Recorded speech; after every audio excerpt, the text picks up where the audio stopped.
Hey everybody, Patty Ann here. Hey, I'm so glad you decided to join me today. I'm excited about this project. I'm going to teach you how you can use Embrilliance to be able to make cut files for your scan and cut, your Cricut, your silhouette, and not only just cut files, it's cutting fabric, even with a portrait, with just the regular blade. I'm really excited about it. So I hope you'll stay tuned. I'm sure you'll get lots of tips and tricks. Okay, here we are in Embrilliance, and the first thing I'm going to show you is how to make it so that this little design right here has the files that you need to cut all the pieces out on your cutting machine. So you have pieces like this and you're not having to trim around. And it's going to save so much time, especially if you're making a lot of these candy corns for a banner. So if you look up here at my screen, you'll see the candy corn, and I could actually go to all, the letter A for all, to get this really big like this. If we come over to the objects panel, you'll see that this first piece right here is the placement, or the placement stitch for everything, and then they have the tack down stitch for each one. So what we need to do is find the tack down stitches. So the first one is right here, and it's the yellow part. So if I wanted to, I could rename this as yellow, and this will help me remember, or top piece, top yellow. Okay, and so what I'm going to do now, since I've gotten this piece right here, is I'm going to go ahead and come up here and say copy up at the top and paste. Notice it put it way down here, top yellow, right? Well, what we want to do now, whoops, let's wait, let's see. Oh. Okay, so I want to come down here now in that same panel, click on this, and I'm going to click on this color chip part right here, and I'm going to come to Applique. And right now it says not applique, but I'm going to make it into an applique. I'm going to make it the position stitch, and I'm going to increase or inflate it by 1.5, as you can see right here. And I'm going to save it. Save. And I'll just save it up here in my downloads, and it'll be candy corn, top yellow. And I'm going to save this as a silhouette file. As I said, I'm showing you guys how to do this no matter what program you have. So if you can hopefully see, I don't know if I can move this up, probably not. Let's see. Yeah, I think I can. Move this up here. So right now it's candy corn, which would be nice if I spelled it correctly. Candy corn. Corn. Top. Right now it's being saved as a silhouette file, but remember now, if you use a Cricut, all you have to do, if you have the business edition of this software, well, no, all you have to do with Embrilliance is to save it as a SVG, scalable vector graphic. If you have a scan and cut, you can save it as a .fcm file, and you know that's what you use. If you have a silhouette, you can save it as a .studio, and of course there's still shortcuts a lot, etc. So I'm going to save mine as a silhouette file. So it's candy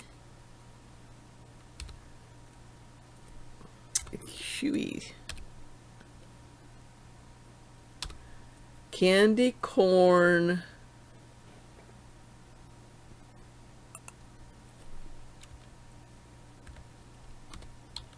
top yellow. Okay, so I'm going to say save, and I can just cancel this out now, and so I have that piece. Now what I am going to do, well, I'll leave that down here. I am going to change its color though, because the next one's going to be the same color, so I'm going to change it as a blue, because I want these to go, I don't want them to, I just want them to have different colors. So the next one, now we did the yellow, and now the next one's going to be right down here, the cream. So I'm going to click on this to let me change the name of this. And I'm going to change it from to Brother Embroidery Cream. I'll put bottom cream. and hit enter, and that saves it like that. Then what I'm going to do is I'm going to highlight it. I'm going to come up here to copy and paste it, and it's right down here at the bottom now. And once it's selected, I can click on this colored chip right here, which brings this dialog box up. Remember, I'll go to Applique. I'm going to say Applique Position. Make sure it's still inflated by 1.5, and I'm going to save it. And this time, I'm going to save it as, like I did the first one, candy corn bottom, what did I call it? What did I call it? Cream. Okay. And silhouette, again, since I'm using a silhouette, remember right up here you could change it depending on which machine you're using. And I'm going to save it as a silhouette file. And I can cancel this out now. All right, and if I want to, I can change the color of this one as well, just so they're different colors.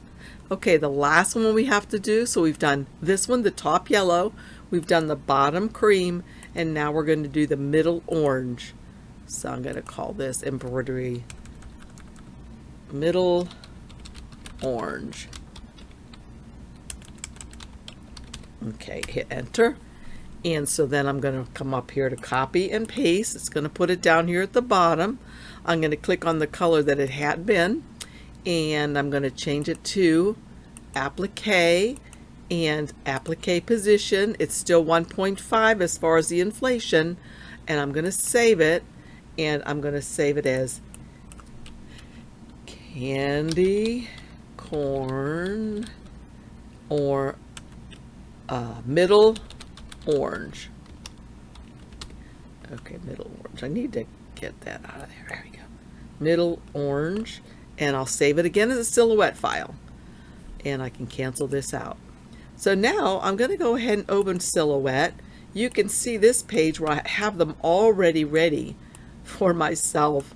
Okay, so what I did here was I figured out I needed a piece that was 8.5 by 9 for the yellow pieces, to cut all of these because I was going to make a bunch of them.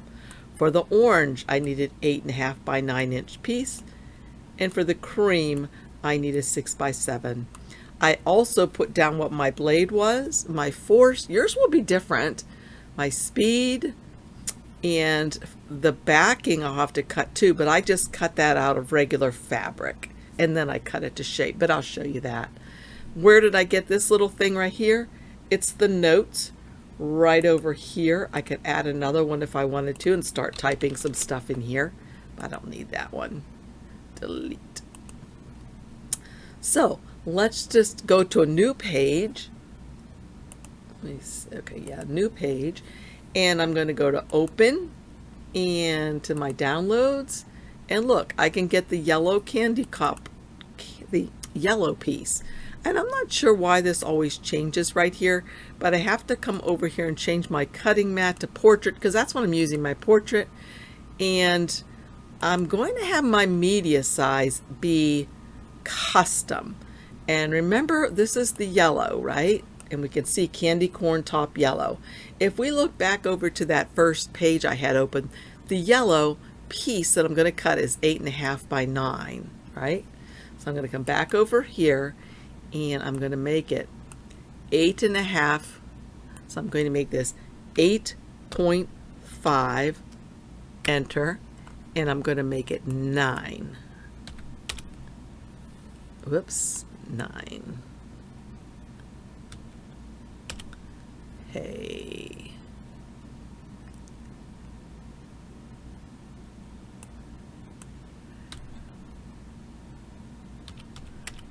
Okay, 9.0. Okay, so now I did what I did over here. If you'll look, I had for the yellows, I have 2 side by side, and I have 1, 2, 3, 4, 5. So let's go back to this one, and I can put 2 side by side. I can hold down my Alt key and drag another one right beside it. And then if I want to, I can make it look neat by putting a box around both of these and coming up here and aligning them to the bottom. So now I can group them, and if I'd like, I can change them to yellow. And then what I'm going to do is I'm just going to drag another one down by holding my Alt key, drag it down. How many did I say I did? 5? 4? 1, 2, 3, 4, 5. Okay. I can do one more. I'm holding down my Alt key and dragging them down. So I can take all of these now if I want to. And again, to make them neat, I can come up here to this tool and align them all to the left like that. And so I also like to put on my cut border here, so I make sure that they're in the cut range. Whoops, didn't mean to move that. So this piece should be 8.5 by 9. And actually, I think my my portrait only cuts something that's like 8 inches wide, so I'll just do it like that, by 9. So this would be ready to go then. I would say send, and there you go. And as I said, I showed on that first one how I have my settings. Again, these won't be the same probably for yours because I don't know how old your blade is or what your fabric is or that kind of stuff. So let's try another one. Let's go to the, open the candy corn, the bottom candy corns, right? And so we'll make like 9 of these too. So I'm going to go 1, 2, 3. I have 3 of them. I'll fit easily. I can go ahead and make them neater to make them aligned to the bottom. Okay, and then group them. And if I'd like to, I can come up here and change their color to like a tan color. Well, it's kind of an odd color, but that's okay. I can also put on my cut border. I will want to change this cutting mat. For some reason it goes to stamp, and I'm not sure why. Change that.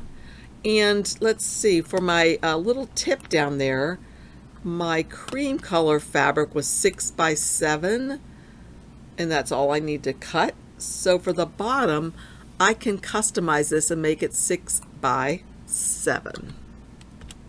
There we go. So then we're going to put one, I'm going to hold down my Alt key, drag another one down, and another one. And that's probably all I need to make, because I was going to make 9 of them. So I probably could have had a smaller piece of fabric. So all I have to do now is go to send. And I will show you how I get the fabric ready for this. As I told you, I do this in my portrait machine. I do not have a rotary blade on it. I have my auto blade that came with my machine when I got it a few years ago, or a year or so ago. And it cuts beautifully. I do use the 2 products. I do use the Heat and Bond Light and the Terial Magic that I swear by. So those help me. But I'm able to do it easily with my portrait. So if I can do it with my portrait, obviously you can do it with your Cameo and of course with your Cricut and your Scan and Cut. So we'll just do the last ones now. We'll come over here to open and we'll get the middle part, which is the orange. Put this back to auto portrait.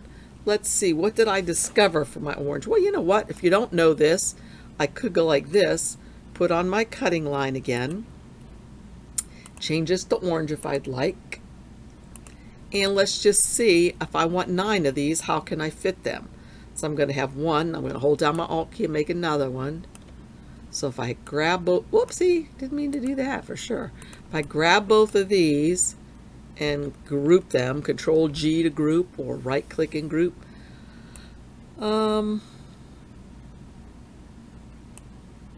think I would really like to have this wider, so maybe I'm going to make the width of the material, the fabric I'm going to cut, 8 inches wide. Okay, so that means I can add one more of these. So I'm going to right click and ungroup and hold down my Alt key or right click and duplicate and then move him over here like that. Now I got to skinny them in there. One of the things I could do to make these fit even, take this one, right click and say flip vertically, and then that gives me more space here. So look at that, how easy that's going to fit. Okay, I can take all these if I want to and make them neat by aligning them to the bottom, and then I can group them.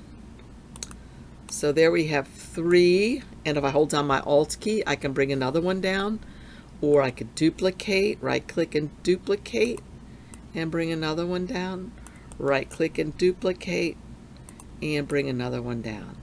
So that gets us to the point that we can kind of tell what size of fabric we need. So we probably don't need it to be this big. Let's see if I make it 6 inches high. No, let's not do that. Let's make it 7. I don't want it to be really, really close. So there we go. That's perfect. Because I don't like them to be too close up to the top. I do find that sometimes they don't cut as well when they're right up to the very top. So that's that. I would go to send, and this is going to cut these pieces out perfectly. They'll have that sticky stuff on them, as I'm going to show you.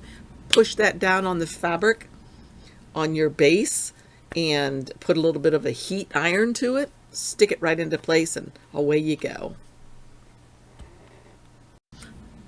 Okay, before we leave Embrilliance and go on to making our project, I wanted to show you something else that we need to fix on this candy corn, and that is this. If I run through the stitch simulator, and it looks really terrific all the way, but notice when we get to the end and it does these little holes. Now if you make the bigger one, it makes little slits like buttonholes, but for the 4x4 one, it does these little eyelets. But once we get the eyelets done, notice what it's doing now. Remember those things at the very bottom? It's doing that stitch and that one and that one. We don't want those. We don't want them to stitch out. So I'm going to go down here in the objects panel with them selected with my selection tool and just hit delete on my keyboard for the 3 of those. Okay, so now those are gone. So if we do the stitch simulator, it's going to end when it does the eyelets. There's one other thing I wanted to show you though, and that's how to add a letter to this, or maybe you have a little ghost or a little something, little bones, a little skull, I don't know. Something you want to put maybe in the center or wherever you'd like. I'm going to put something in the center right here. So I'm going to come up to the text tool right here. Notice it automatically puts in the ABC, the letters. And of course, I'm just going to put in, I was going to write Boo, B-O-O, but you know, with 9 of them, I think that's enough for Halloween, or I could make like a banner for each of my grandbabies' bedroom that they can hang in their wall between their door. So I might even do that. But for right now, let's just do the letter B again. So I'm going to type in a capital B here and hit enter on my keyboard. Notice that changed it perfectly, just like that. And to be honest with you, I'm going to leave it as a block letter, and I'm going to leave it exactly how it is, just like that. I could change it if I wanted to, but I left mine like this. There is one thing we have to do though, and that is, remember, if we stitch the letter B now, on the back of the candy corn, there'll be a B backwards, and we don't want that. So remember, we're told in the instructions to stitch this after stitch number 4 and before 5. So all I have to do is hold this thing and drag it up here, put it on number 4, and it gets popped right underneath number 4. And then it'll continue on doing the other things. One other thing I decided I wanted to do, and if you look at the stitch simulator here, let's see how this is going. If we do this, and then the B, and then that, the satin, and the satin, and the satin, and then these 2 eyelets. I discovered on mine, I don't have to change the color and go from whatever I was last, the cream. I was yellow, and then the orange, and then the cream, and then back to yellow. I discovered I didn't really have to do that. I could put those 2 eyelets right underneath the stitching of the yellow. So once again, if you look over here in the objects panel, I'm just going to click on this and drag it while I have it clicked up underneath the yellow or harvest gold. So right there. So now let's see. So we're going to have all the placement stitches for everything, then the tack down stitch for the yellow, tack down stitch for the cream, and the tack down stitch for the orange. Then we'll have the letter, and then after the letter, what's next? Oh, after the letter, step number 5 is where you're going to place the fabric under your embroidery, so it will be the back, and this is going to stitch it into place. Then you're going to take this out of your hoop and cut right up close to the stitching line.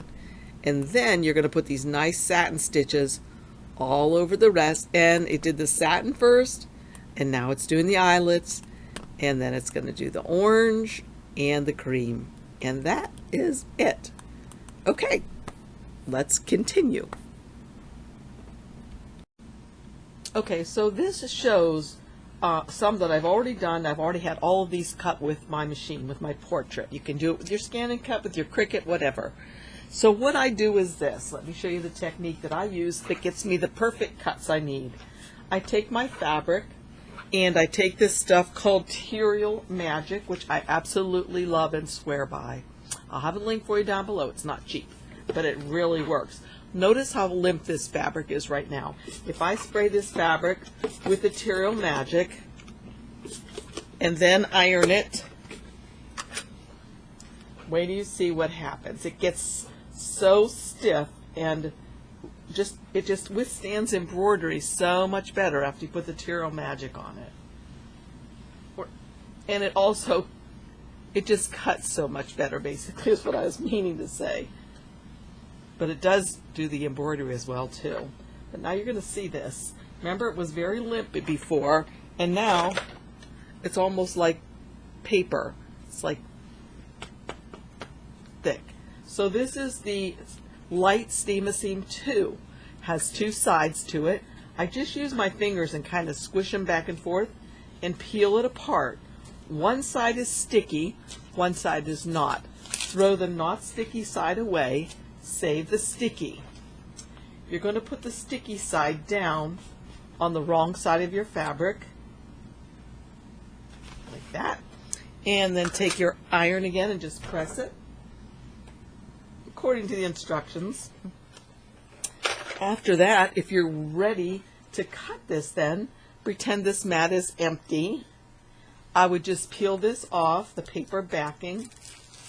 Okay, this no longer has any sticky on it, but this does. And now I can stick this to the top of my mat. Make sure it's really stuck down nicely. And then just put this through my machine and it'll cut beautifully. Okay, as you can see, here are two of the ones that I was practicing on.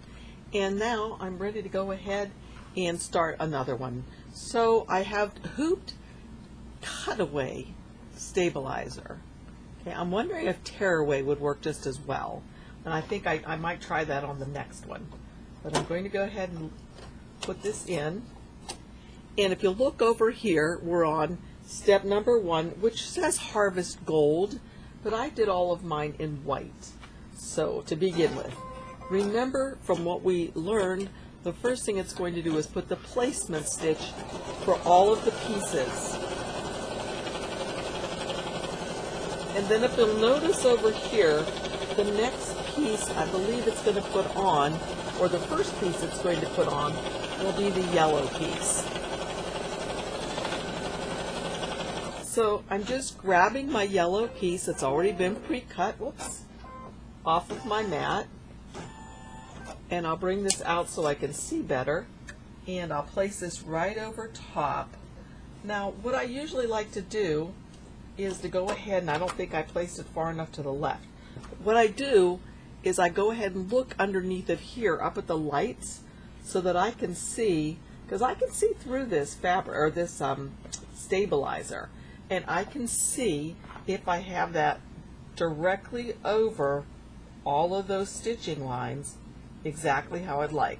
That's a little hard to do with my camera and my microphone in the way, but I think I'll get it. Okay, that looks pretty good. All right.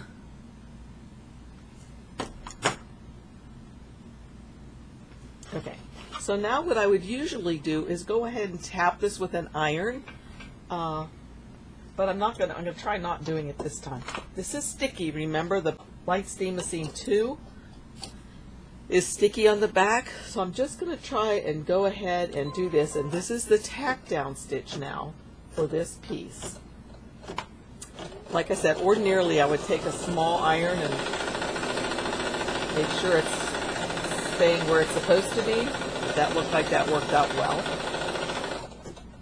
Okay, that was step number 2. Now we're going on to step number 3, which is, if you look at this little picture right here, you can see that it's the bottom piece. So I'll take this out, and I need to get my pre-cut cream piece and stick it over here. And you won't be able to see what I'm doing, but I'm just going to hold this up to the light to make sure I have it placed correctly.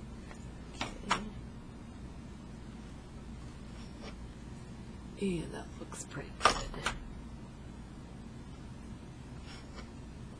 Okay. So once again, I tap that down with my fingers, and ordinarily, like I said, I would do it with an iron, but it seems like it's sticking pretty well. So I'll just do the tack down for the cream piece now, for the bottom. Uh-oh, see it move. Stop. You stop it. Oh. And that's why I like to use the iron to hold it in place a little bit. Shouldn't be using my fingers right here. Hopefully, I don't like the way that went. I'm going to look and see if it looks really bad. If it is, I might have to redo it. So let's see. I think it's going to be okay. But what I am going to do is take these scissors and kind of cut this little extra fabric that's hanging off too far over here, because I don't want it hanging out later, and down here, because I don't want that hanging out later either. So hopefully you can see what I was doing. Okay, kind of bummed. So that's why I like to use the iron. So the next piece is the tack down for the orange. And I am going to go ahead, put this on here. This on here, and check underneath, and then I am going to go over to my iron. I'll be out of your view for just a sec, but I don't think you'll mind too much. That'll be fine. Okay, that looks good. Looks pretty good. Hopefully it didn't get messed up. See, I just used my iron over here, and now it's stuck on there pretty well. So now I can do my orange piece. And as I said, I'm just using white thread all this time because this will all be hidden.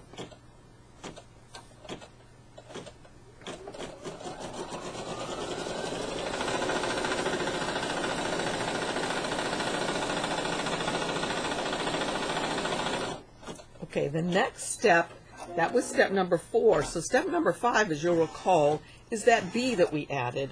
And I really like it done in the white. So I'm going to do that again.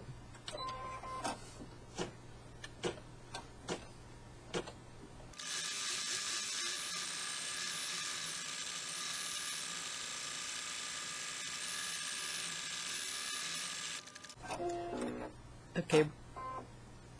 Recall that we did that step before the next one, because at this point now we're going to put this piece of fabric under here. Now you can either tape it under there, you could use a little temporary spray adhesive, something like this, the 404 or the KK2000. So I'm just going to do a little tiny spray right there just to hold it, put it right there. And then I'll put this in my machine, making sure it doesn't get buckled under. And my fabric's kind of light, so I'm able to tell if it's still where it should be. And I can see that it is, and I can feel that it is actually. So I'll do the next step, which is going to go all the way around.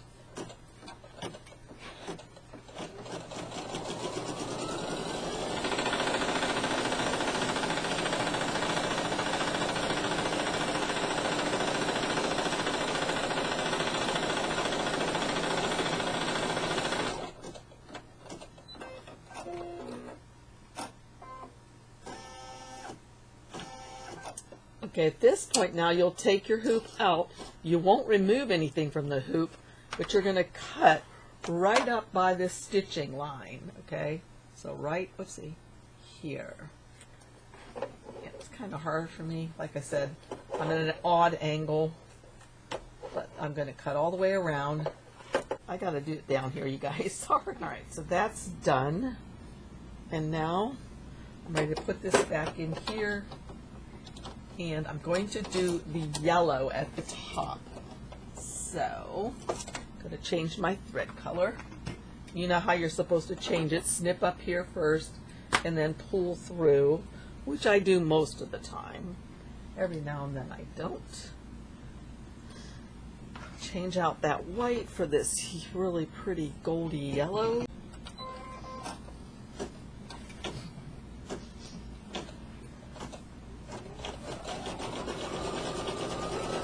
Now do remember there'll be two different things that it's going to do with this gold. First it's going to do this satin stitch around, and then it's going to do the little eyelets. I think these are really super cute. Can you think of something else that you might like to put inside instead of the word boo? Halloween. Spooky. Yum. Actually, I don't like those candy corns. Do you guys like them?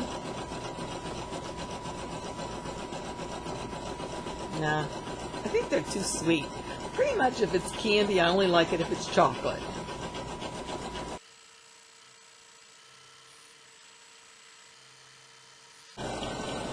I love this final two line of stitches that it does. I think it really just sets it off and makes the satin stitch look really nice.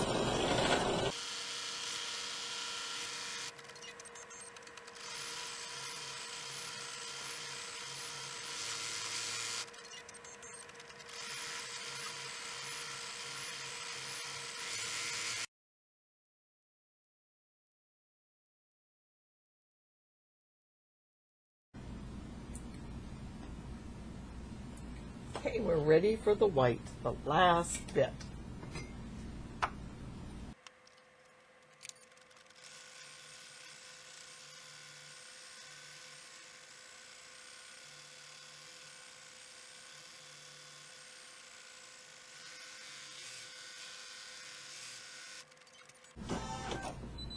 Okay, it's finished sewing, and I did have a little bit of an issue now with this orange. Or actually the cream, right? Remember? So I'm going to see if I can get any closer to trimming out some of that orange fabric that's showing out. Darn it. And that was user error. I messed up. It wasn't the design.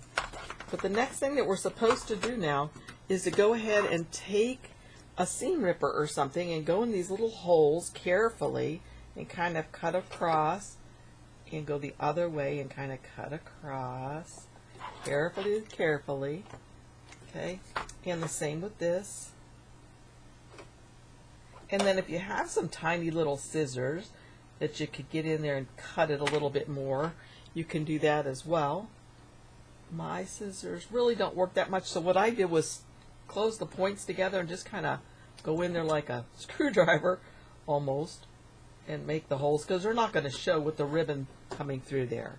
And that's that. So the other thing yet to do is to go ahead and just pop it out of here and then begin cutting right up next to your stitching without cutting your stitching. And this is at this point now makes me feel like maybe I would rather have tear away, because I'm thinking maybe it would tear away a little bit more cleanly, because I'm leaving just ever so slightly a little teeny weeny bit of this stabilizer. It's kind of bumming me out, but it's, you know, somebody's going to have to get up really close to these and look at them to be able to see that. And if they're getting up that close, well, tell them to back off. Alrighty, so I need to trim that a little bit better.